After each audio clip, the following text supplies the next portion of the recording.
En Sevilla, en el mismo atrio de Santa Inés, y mientras esperaba que comenzase la misa del gallo, oí esta tradición a una demandadera del convento. Como era natural, después de oírla, aguardé impaciente que comenzara la ceremonia, ansioso de asistir a un prodigio. Nada menos prodigioso, sin embargo, que el órgano de Santa Inés, ni nada más vulgar que los insulsos motetes que nos regaló su organista aquella noche. Al salir de la misa no pude por menos de decirle a la demandadera con aire de burla: ¿en qué consiste que el órgano de Maese Pérez suene ahora tan mal? Toma, me contestó la vieja, en que ese no es el suyo. ¿No es el suyo? Pues ¿qué ha sido de él? Se cayó a pedazos de puro viejo hace una porción de años. ¿Y el alma del organista? No ha vuelto a aparecer desde que colocaron el que ahora le sustituye. Si a alguno de mis lectores se le ocurriese hacerme la misma pregunta después de leer esta historia, ya sabe el por qué no se ha continuado el milagroso portento hasta nuestros días. ¿Veis ese de la capa roja y la pluma blanca en el fieltro, que parece que trae sobre su justillo todo el oro de los galeones de Indias? Aquel que baja en este momento de su litera para dar la mano a esa otra señora que, después de dejar la suya, se adelanta hacia aquí, precedida de 4 pajes con hachas. Pues ese es el marqués de Moscoso, galán de la condesa viuda de Villapineda.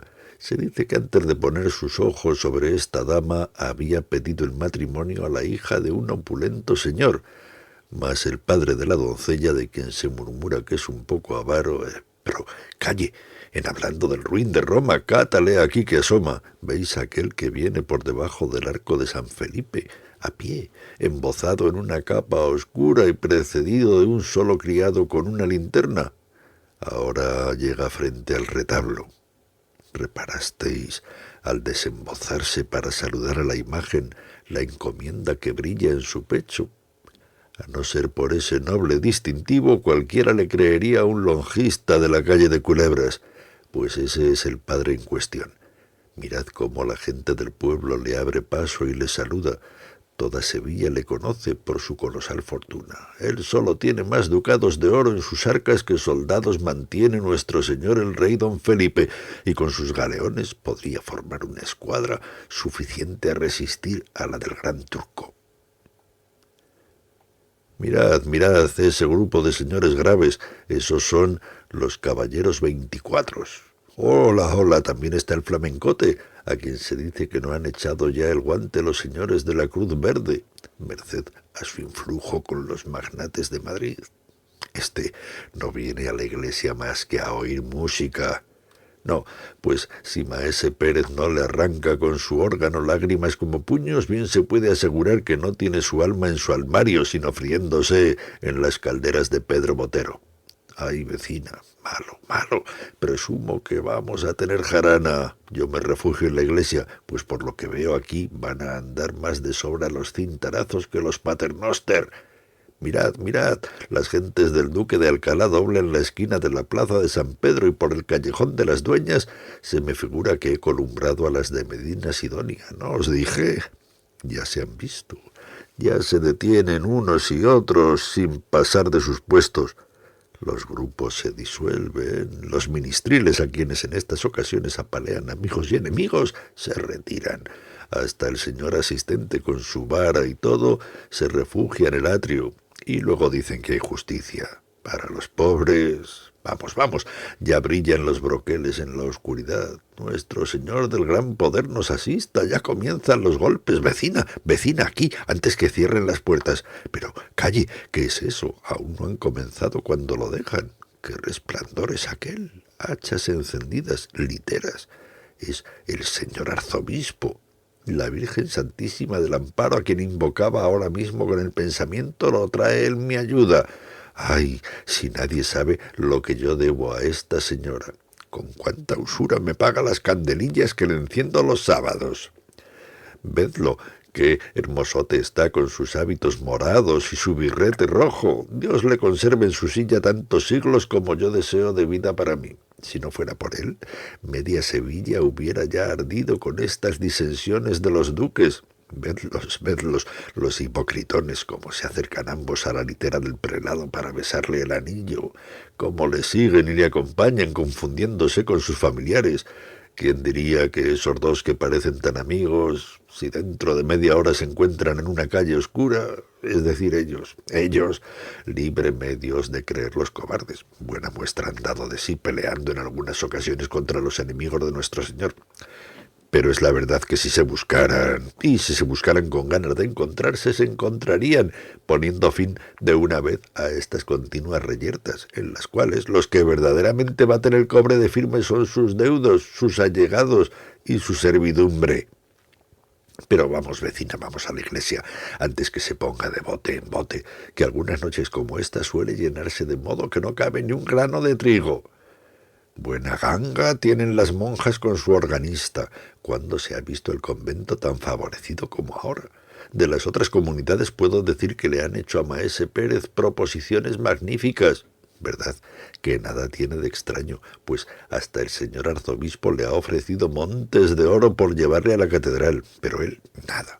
Primero dejaría la vida que abandonar su órgano favorito.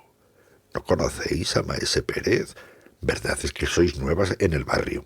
Pues es un santo varón, pobre, sí, pero limosnero cual no otro, sin más parientes que su hija ni más amigo que su órgano, pasa su vida entera en velar por la inocencia de la una y componer los registros del otro. Cuidado que el órgano es viejo. Pues nada, él se da tal maña en arreglarlo y cuidarlo que suena que es una maravilla. Como le conoce de tal modo que a tientas, porque no sé si os lo he dicho, pero el pobre señor es ciego de nacimiento, y con qué paciencia lleva su desgracia. Cuando le preguntan que cuánto daría por ver, responde, mucho, pero no tanto como creéis, porque tengo esperanzas. ¿Esperanzas de ver? Sí, y muy pronto, añade, sonriéndose como un ángel. Ya cuento 76 años, por muy larga que sea mi vida, pronto veré. Adiós. Pobrecito. Y sí lo verá, porque es humilde como las piedras de la calle que se dejan pisar por todo el mundo. Siempre dice que no es más pobre un organista de convento y puede dar lecciones de solfa al mismo maestro de capilla de la primada. Como que echó los dientes en el oficio. Su padre tenía la misma profesión que él, yo no le conocí.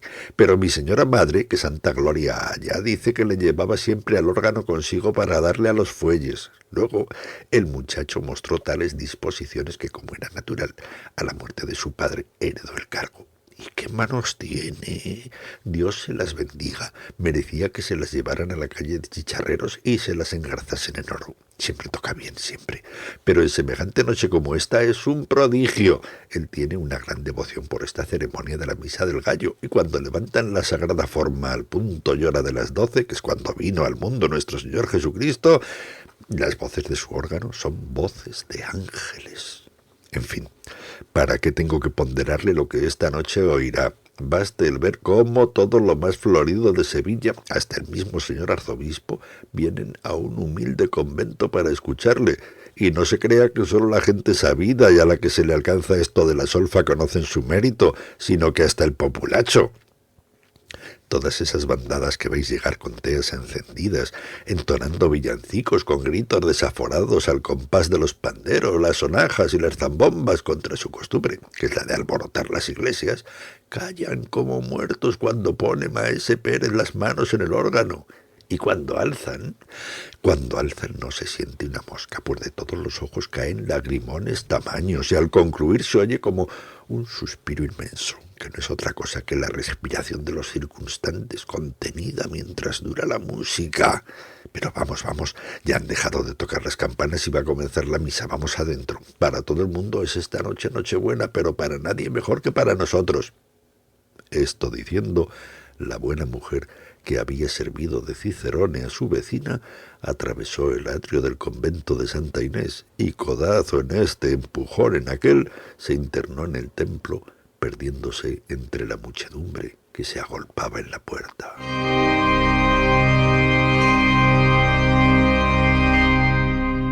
La iglesia estaba iluminada con una profusión asombrosa.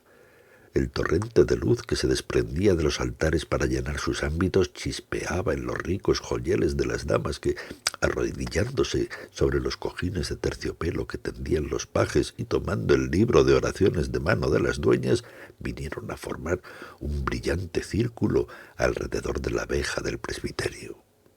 Junto a aquella verja de pie, envueltos en sus capas de color galoneadas de oro, dejando entrever con estudiado descuido las encomiendas rojas y verdes, en una mano el fieltro, cuyas plumas besaban los tapices, la otra sobre los bruñidos gavilanes del estoque o acariciando el pomo del cincelado puñal, los caballeros 24, con gran parte de lo mejor de la nobleza sevillana, parecían formar un muro destinado a defender a sus hijas y a sus esposas del contacto de la plebe. Esta, que se agitaba en el fondo de las naves con un rumor parecido al del mar cuando se alborota, prorrumpió en una aclamación de júbilo, acompañada del discordante sonido de las sonajas y los panderos, al mirar aparecer al arzobispo, el cual, después de sentarse junto al altar mayor bajo un solio de grana que rodearon sus familiares, echó por 3 veces la bendición al pueblo. Era la hora de que comenzase la misa. Transcurrieron, sin embargo, algunos minutos sin que el celebrante apareciese. La multitud comenzaba a rebullirse, demostrando su impaciencia. Los caballeros cambiaban entre sí algunas palabras a media voz y el arzobispo mandó a la sacristía a uno de sus familiares a inquirir el por qué no comenzaba la ceremonia. «Maese Pérez se ha puesto malo, muy malo, y será imposible que asista esta noche a la misa de medianoche». Esa fue la respuesta del familiar. La noticia cundió instantáneamente entre la muchedumbre. Pintar el efecto desagradable que causó en todo el mundo sería cosa imposible. Baste decir que comenzó a notarse tal bullicio en el templo que el asistente se puso de pie y los alguaciles entraron a imponer silencio, confundiéndose entre las apiñadas olas de la multitud. En aquel momento, un hombre mal trazado, seco, huesudo y bisojo, por añadidura, se adelantó hasta el sitio que ocupaba el prelado. «Maese Pérez está enfermo», dijo. «La ceremonia no puede empezar. Si queréis, yo tocaré el órgano en su ausencia, que ni Maese Pérez es el primer organista del mundo, ni a su muerte dejará de usarse este instrumento por falta de inteligente». El arzobispo hizo una señal de asentimiento con la cabeza, y ya algunos de los fieles que conocían a aquel personaje extraño por un organista envidioso, enemigo del de Santa Inés, comenzaban a prorrumpir en exclamaciones de disgusto, cuando de improviso se oyó en el atrio un ruido espantoso. «¡Maese Pérez está aquí! ¡Maese Pérez está aquí!». A estas voces de los que estaban apiñados en la puerta, todo el mundo volvió la cara. Maese Pérez, pálido y desencajado, entraba en efecto en la iglesia, conducido en un sillón que todos se disputaban el honor de llevar en sus hombros. Los preceptos de los doctores, las lágrimas de su hija, nada había sido bastante a detenerle en el lecho. «No», había dicho, «esta es la última, lo conozco y no quiero morir sin visitar mi órgano, y esta noche sobre todo, la noche buena. Vamos, lo quiero, lo mando, vamos a la iglesia». Sus deseos se habían cumplido. Los concurrentes le subieron en brazos a la tribuna y comenzó la misa. En aquel punto sonaban las 12 en el reloj de la catedral. Pasó el introito y el evangelio y el ofertorio, y llegó el instante solemne en el que el sacerdote, después de haberla consagrado, toma con la extremidad de sus dedos la sagrada forma y comienza a elevarla.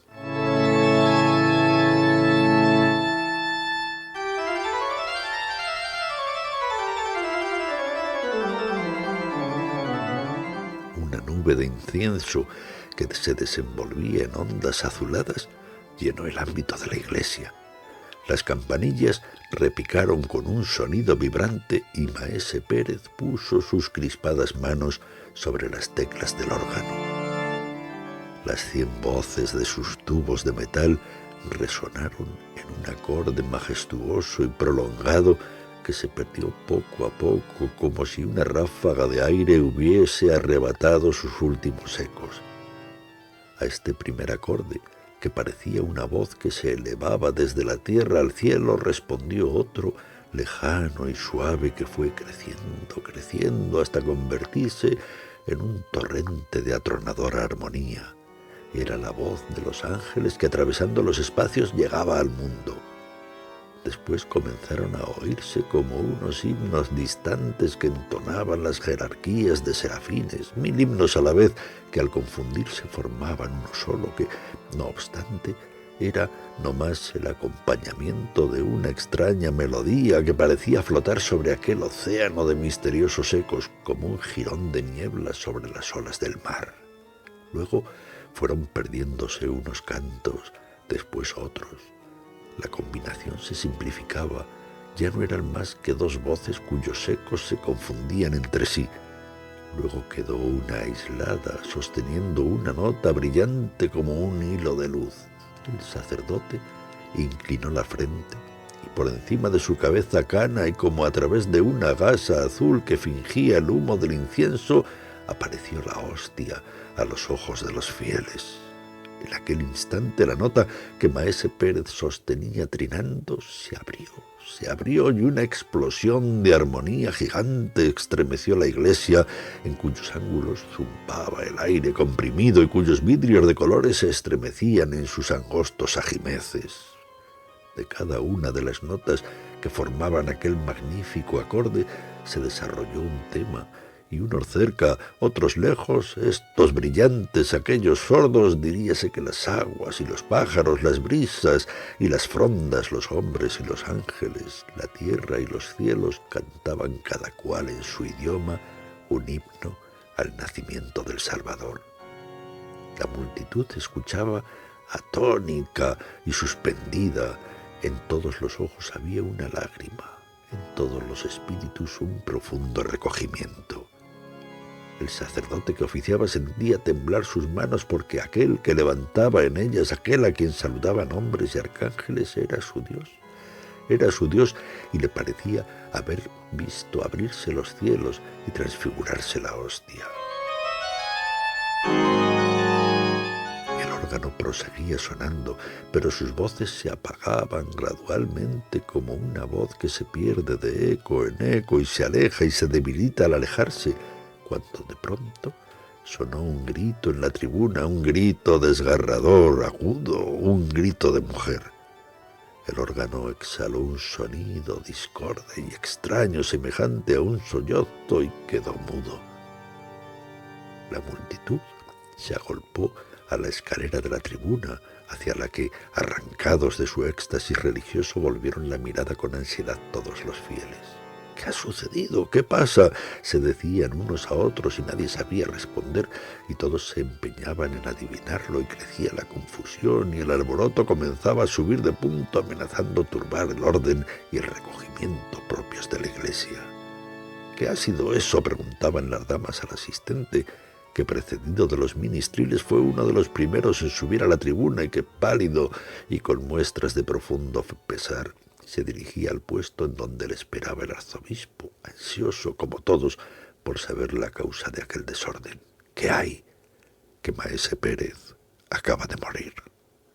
En efecto, cuando los primeros fieles, después de atropellarse por la escalera, llegaron a la tribuna, vieron al pobre organista caído de boca sobre las teclas de su viejo instrumento, que aún vibraba sordamente, mientras su hija, arrodillada a sus pies, le llamaba en vano entre suspiros y sollozos.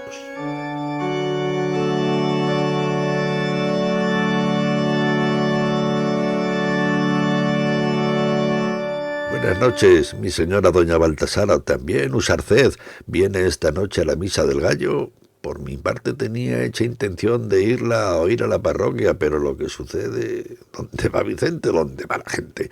Y eso que, si he de decir la verdad, desde que murió maese Pérez parece que me echan una losa sobre el corazón cuando entro en Santa Inés. Pobrecito, era un santo.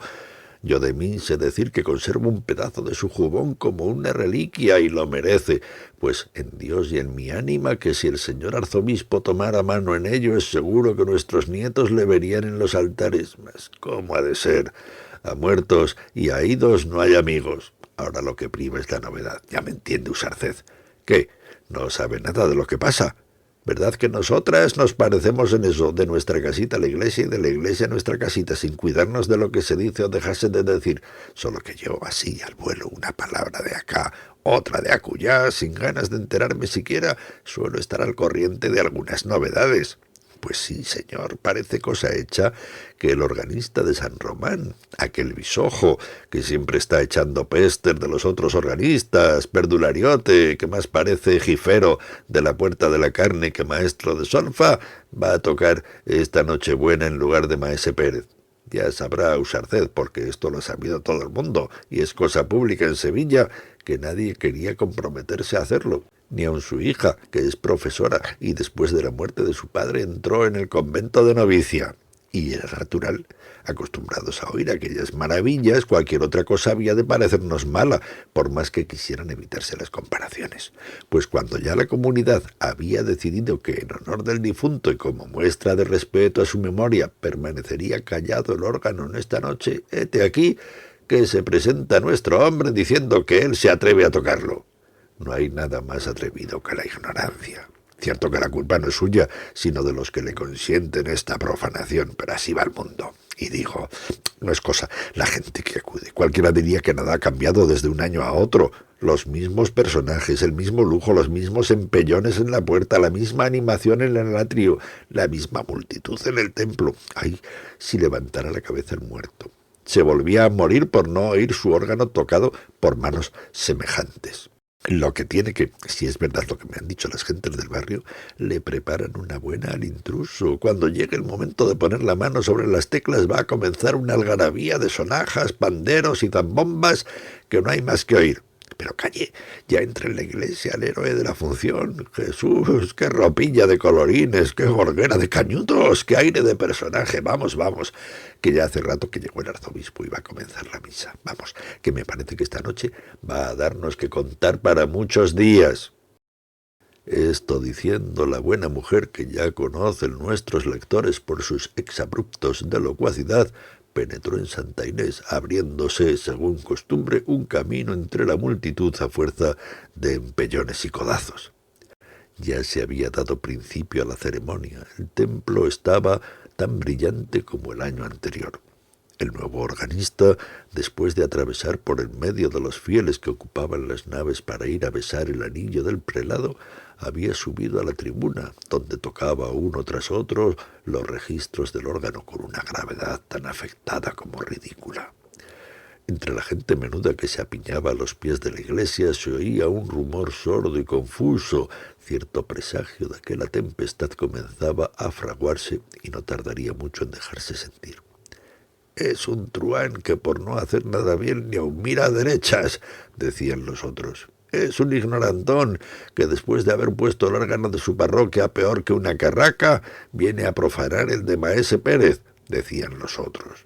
Y mientras éste se desembarazaba del capote para prepararse a darle de firme a su pandero, y aquel percibía sus sonajas y todos se disponían a hacer bulla a más y mejor, solo alguno que otro se aventuraba a defender tibiamente al extraño personaje, cuyo porte orgulloso y pedantesco hacía tan notable contraposición con la modesta apariencia y la afable bondad del difunto Maese Pérez.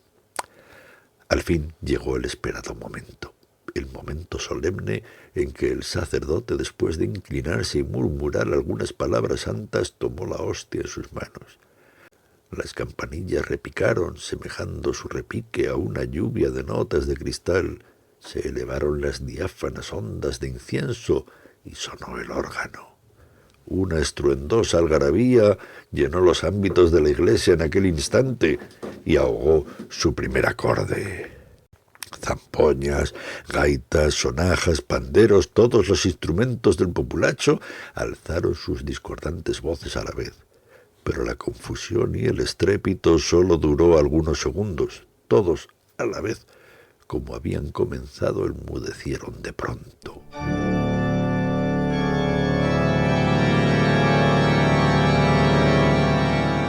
El segundo acorde, amplio, valiente, magnífico, se sostenía aún brotando de los tubos de metal del órgano como una cascada de armonía inagotable y sonora. Cantos celestes como los que acarician los oídos en los momentos de éxtasis, cantos que percibe el espíritu y no los puede repetir el labio, notas sueltas de una melodía lejana que suenan a intervalos, traídas en las ráfagas del viento, rumor de hojas que se besan en los árboles con un murmullo semejante al de la lluvia, trinos de alondras que se levantan gorjeando de entre las flores como una saeta despedida a las nubes, estruendos sin nombre, imponentes como los rugidos de una tempestad, coros de serafines sin ritmo ni cadencia, ignota música del cielo que sólo la imaginación comprende. Himnos alados que parecían remontarse al trono del Señor como una tromba de luz y de sonidos, todo lo expresaban las 100 voces del órgano con más pujanza, con más misteriosa poesía, con más fantástico color que lo habían expresado nunca.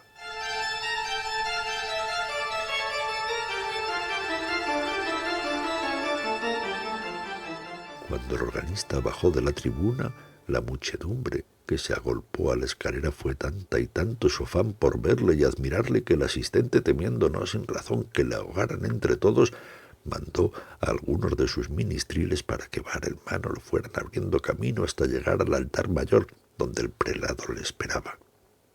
«Ya veis», le dijo este último cuando le trajeron a su presencia, «vengo desde mi palacio aquí solo por escucharos. Seréis tan cruel como Maese Pérez, que nunca quiso excusarme el viaje tocando la Nochebuena en la misa de la catedral». «El año que viene», respondió el organista, «prometo daros gusto, pues por todo el oro de la tierra no volvería a tocar este órgano». «¿Y por qué?», irrumpió el prelado. «Porque», añadió el organista, procurando dominar la emoción que se revelaba en la palidez de su rostro, «porque es viejo y malo, y no puede expresar todo lo que se quiere». El arzobispo se retiró seguido de sus familiares. Unas tras otras, las literas de los señores fueron desfilando y perdiéndose en las revueltas de las calles vecinas. Los grupos del atrio se disolvieron, dispersándose los fieles en distintas direcciones, y ya la demandadera se disponía a cerrar las puertas de la entrada del atrio cuando se divisaban aún 2 mujeres que, después de persignarse y murmurar una oración ante el retablo del arco de San Felipe, prosiguieron su camino internándose en el callejón de las Dueñas. «¿Qué quiere usarced, mi señora doña Baltasara?», decía la una. «Yo soy de este genial. Cada loco con su tema. Me lo habían de asegurar capuchinos descalzos y no lo creería del todo. Ese hombre no puede haber tocado lo que acabamos de escuchar. Si yo lo he oído 1000 veces en San Bartolomé, que era su parroquia y de donde tuvo que echarle el señor cura por malo, y era cosa de taparse los oídos con algodones. Y luego, si no hay más que mirarle el rostro, que según dicen es el espejo del alma». Yo me acuerdo, pobrecito, como si lo estuviera viendo, me acuerdo de la cara de Maese Pérez, cuando en semejante noche como esta bajaba de la tribuna después de haber suspendido al auditorio con sus primores. ¡Qué sonrisa tan bondadosa! ¡Qué color tan animado! Era viejo y parecía un ángel. No que éste ha bajado las escaleras a trompicones como si le ladrase un perro en la meseta y con un color de difunto y unas... Vamos, mi señora doña Baltasara, créame usarced y créame con todas veras. Yo sospecho que aquí hay busilis». Comentando las últimas palabras, las 2 mujeres doblaban la esquina del callejón y desaparecían. Creemos inútil decir a nuestros lectores quién era una de ellas.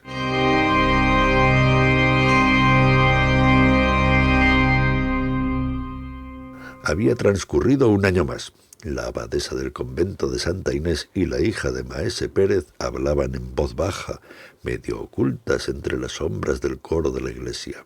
El esquilón llamaba a voz herida a los fieles desde la torre, y alguna que otra rara persona atravesaba el atrio, silencioso y desierto esta vez, y después de tomar el agua bendita en la puerta escogía un puesto en un rincón de las naves, donde unos cuantos vecinos del barrio esperaban tranquilamente que comenzara la misa del gallo. «Ya lo veis», decía la superiora, «vuestro temor es sobremanera pueril. Nadie hay en el templo. Toda Sevilla acude en tropel a la catedral esta noche. Tocad vos el órgano y tocadlo sin desconfianza de ninguna clase. Estaremos en comunidad, pero proseguid callando sin que cesen vuestros suspiros. ¿Qué os pasa? ¿Qué tenéis? Tengo miedo, exclamó la joven con un acento profundamente conmovido. ¿Miedo? ¿De qué? No sé, de una cosa sobrenatural. Anoche, mirad, yo os había oído decir que teníais empeño en que tocase el órgano en la misa, y ufana, con esta distinción pensé arreglar sus registros y templarlo a fin de que hoy os sorprendiese. Vine al coro sola, abrí la puerta que conduce a la tribuna. En el reloj de la catedral sonaba en aquel momento una hora, no sé cuál, pero las campanas eran tristísimas y muchas, muchas. Estuvieron sonando todo el tiempo que yo permanecí como clavada en el dintel, y aquel tiempo me pareció un siglo. La iglesia estaba desierta y oscura. Allá lejos, en el fondo, brillaba como una estrella perdida en el cielo de la noche una luz moribunda, la luz de la lámpara que arde en el altar mayor. A sus reflejos debilísimos que sólo contribuían a hacer más visible todo el profundo horror de las sombras, le vi, madre, no lo dudéis, vi a un hombre que en silencio y vuelto de espaldas hacia el sitio en que yo estaba, recorría con una mano las teclas del órgano, mientras tocaba con la otra sus registros. Y el órgano sonaba, pero sonaba de una manera indescriptible. Cada una de sus notas parecía un sollozo ahogado dentro del tubo de metal que vibraba con el aire comprimido en su hueco y reproducía el tono sordo, casi imperceptible, pero justo. Y el reloj de la catedral continuaba dando la hora y el hombre aquel proseguía recorriendo las teclas. Yo oía hasta su respiración.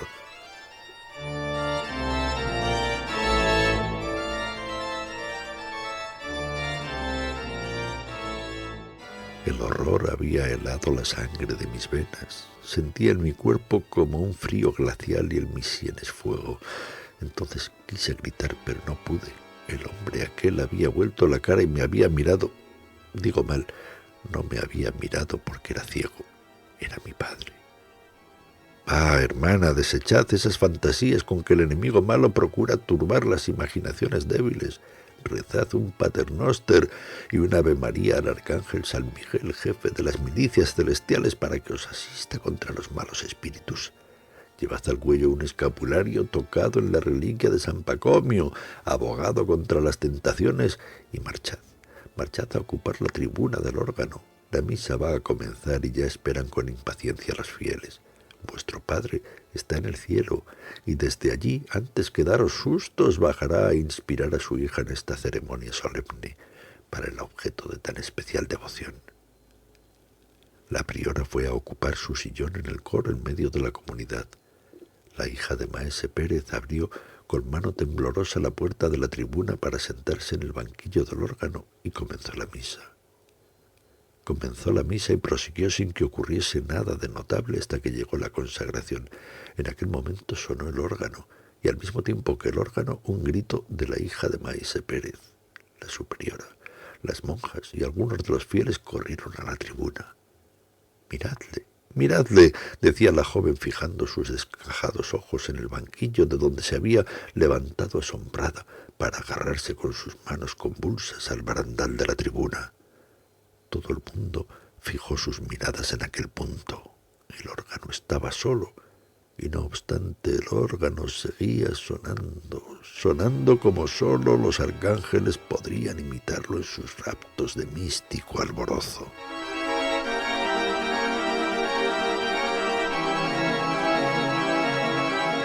¿No os lo dije yo una y mil veces, mi señora doña Baltasara? ¿No os lo dije yo? Aquí hay busilis, oídlo. ¿Qué?